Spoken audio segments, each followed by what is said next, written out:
Hi there, this is Liam from Lazarus Personal Training, where we're promoting a new life through movement. When it comes to any sort of bench press, when it comes to either a barbell or a dumbbell, we can be left feeling like we aren't getting much from the chest, and then actually the shoulders just end up in quite a lot of pain.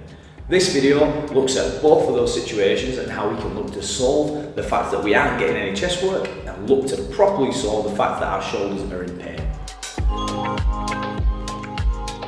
The first thing that we need to consider when it comes to that press motion is that a dumbbell or a barbell bench press, while we think is working our chest, probably isn't working as much as we think it is. The pecs act as a stabiliser for the arm. The primary mover in a bench press position is actually the tricep because it's getting that extension through the elbow. If we rethink what our bench press is and we take it less as a pec builder and more as an upper body mass stimulator, then suddenly our workouts become a lot different. But, to steal a term, we want our pecs popping.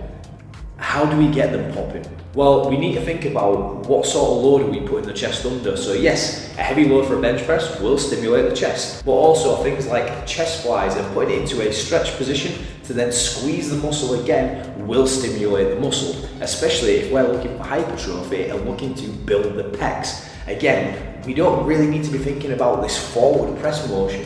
What we might need to be thinking about is more how we'll be stretching and contracting the pectoral muscles themselves. When we rethink that position and we solely isolate into building the pecs into a muscle building rep range, so we're either looking 4 sets of 6 to 8 or 3 sets of 10 to 12, suddenly then we'll get loads more activation out of that chest. And then the really interesting stuff for when it comes to me is about the fact that we're getting pain out of the shoulder. Now, when it comes to pain in the shoulder, usually 9 times out of 10, it's coming from internal rotation. Day to day, we end up sat on phones, or we're driving in a car, or we're playing games, or we're in the office, and we are constantly dipping forward and we get this really rounded forward position. We then come in on a Monday, because it's International Chest Day, but then we do a push day on a Wednesday, and then on a Friday we get a good pump on, so we end up pushing some more, and it all ends up being really far forward here. When we put a load through that, it then puts the rotator cuff into a really awkward and awful position that we don't want it to be sat in.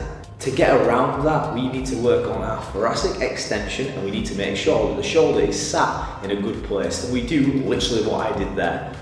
Gentle roll of the shoulders back, so we pinch the shoulder blades back and down, and we pull the shoulders into a good position. The difference between this and this means that we're getting a bigger extension out of the chest, means we get more out of it, and also we put the shoulders into a healthier position. Now I could give you 101 exercises to pull the shoulders into a good place, but literally throughout your day, what I want you thinking about is a gentle roll of the shoulders back and down. Whenever you go into a press motion, gentle roll the shoulders back and down, and if we can maintain that position, pushing through and coming back again without this dump forward, we're going to suffer less shoulder pain in the long run. Now, we'll probably have to take the weight down a little bit, but overall, that is going to increase our lifts over time because we have better joint centration and stability, and it means we can lift for a long term rather than the short term. And that is what we need to do to build some pecs up, and what we need to do to stop our shoulders hurting.